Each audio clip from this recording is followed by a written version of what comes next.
Hey everybody, this is Petey from the Spinner Rack, and today I'm doing a video on Guillermo del Toro's Frankenstein that's going to be brought to life on Netflix. It's going to supposedly coming out in November. It's going to have Oscar Isaacs. What else? It's going to have Christoph Waltz. Here's one of the stills. We'll get to the rest of the cast. Here we have, well, you see the scorpion thing in there. You won't have that name when you see it finally done, but we get to see what it's kind of going to be looking like. And it's going to not exactly have a nod to it, but have some of the feel. Well, it's actually going its own way. It's every time someone does a Frankenstein or Frankenstein monster, they kind of bring up I got it right here. This Bernie Wrightson graphic novel. Gonna go through this later, but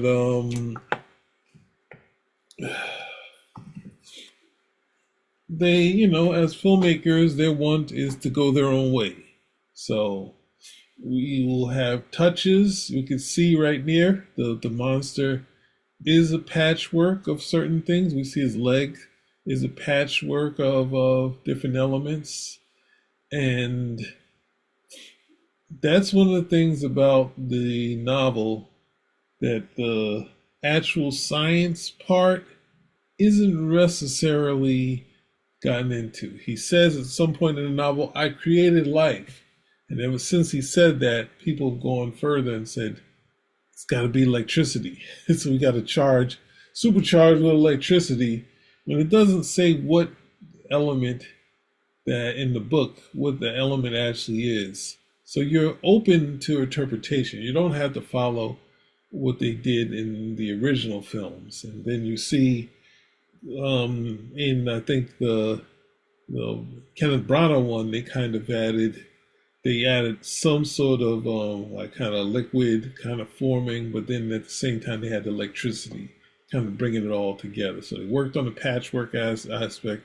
They worked on some of the things of the monster kind of forming a patchwork of things, but then they also added electricity. So we're just going to quickly go through this, and then we're going to hop, skip, and jump over. But this, Guillermo del Toro said this is one of his favorite properties.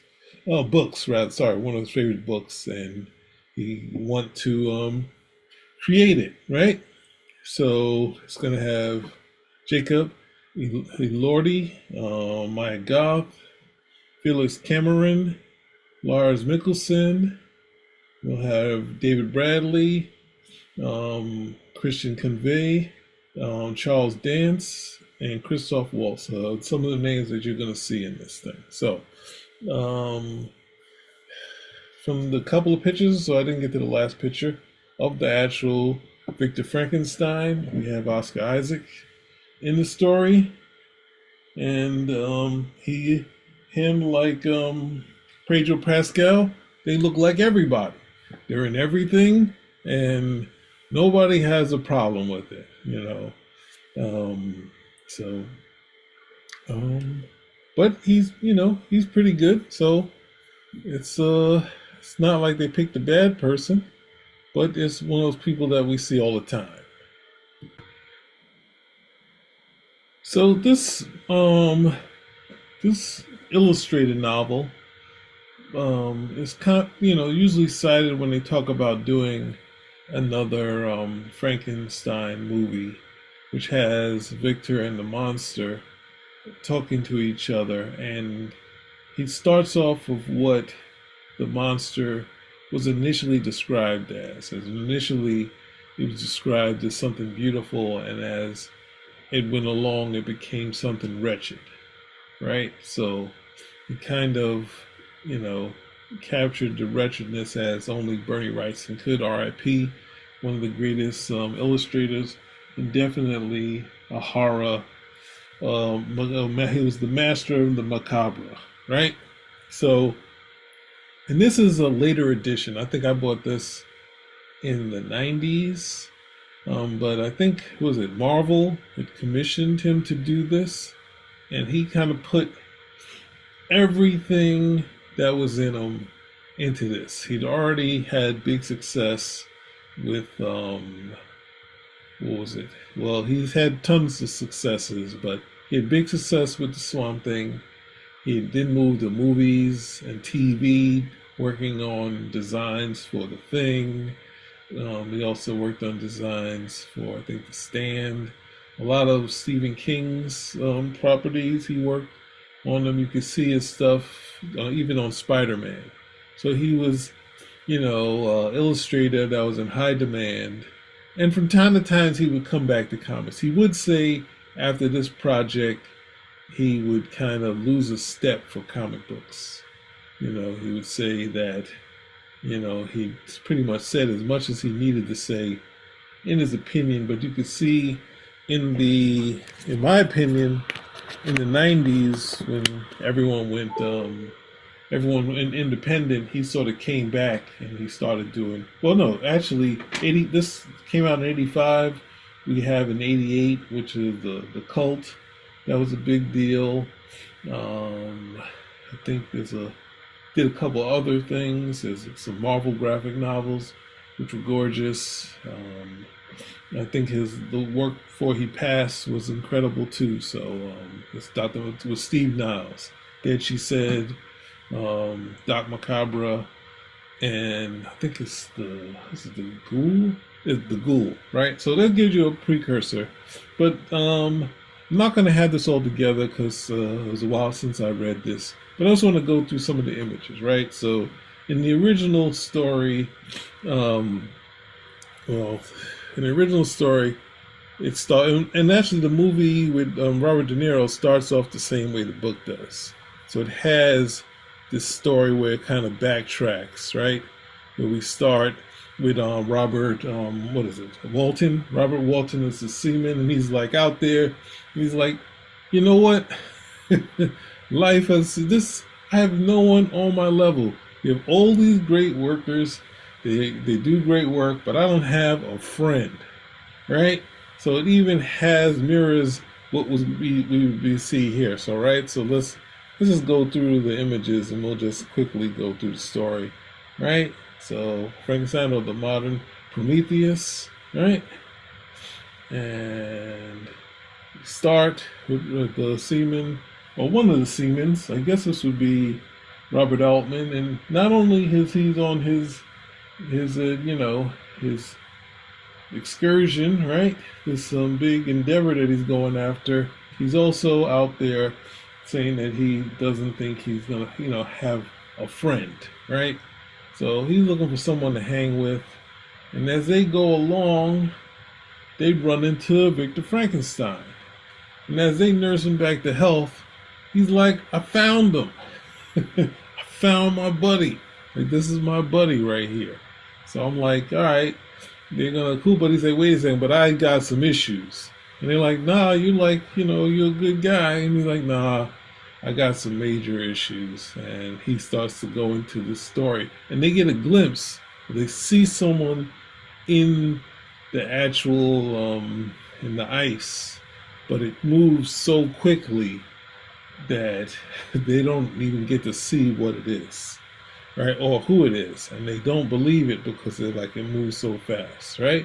So we backtrack where we have Victor doing his studies, and we get much into his family life, the people they've taken in as family, his love interests, and his studies. And these plates, I wish I was around to get these plates. They re-released the cycle of the werewolf.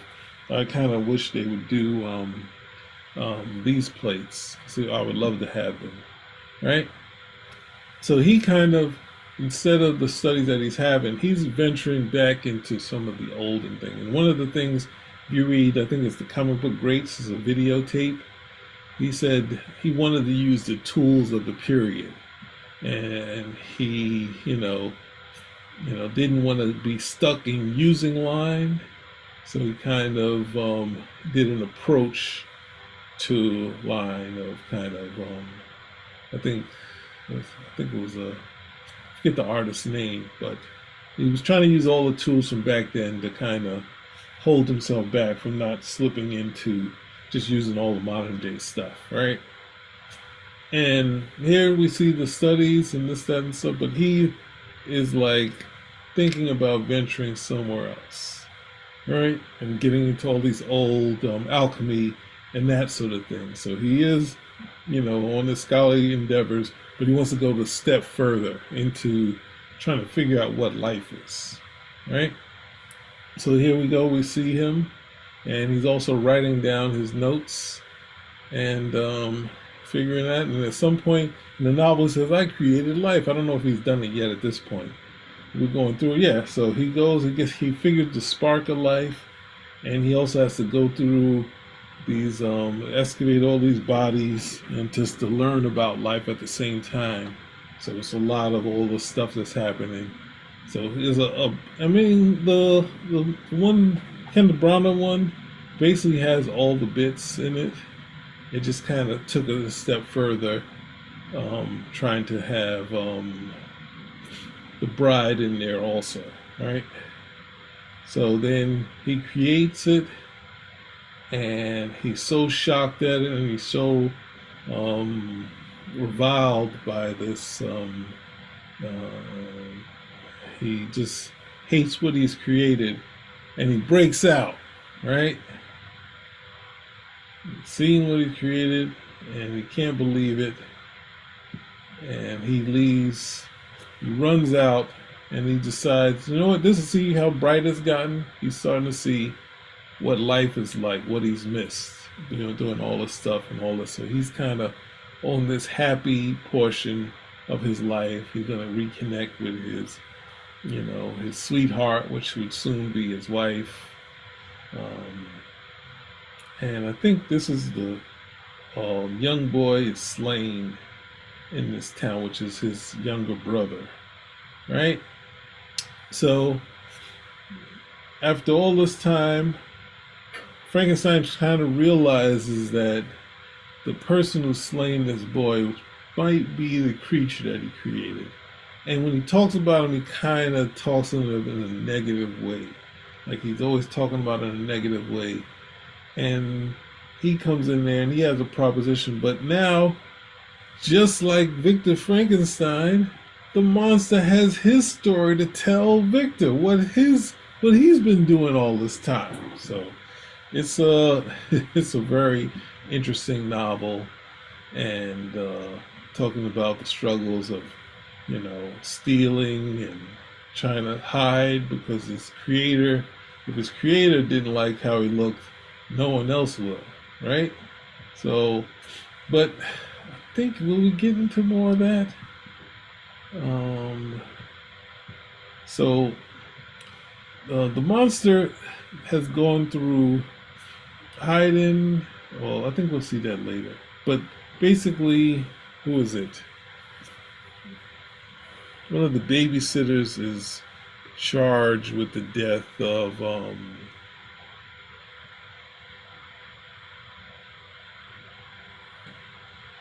who is it? Oh, Justine Moritz. She is the one who's, something of her person is found with Victor's brother's. I think it's his brother, way younger brother. So she is blamed for it, and somehow the creature has figured out the politics or the legal system for punishment out here, and I believe it's in England. But they also move to different towns. The monster gets pretty far. Like they go and they travel. I won't be able to tell you exactly different places, but it goes to all these different areas, right? So we see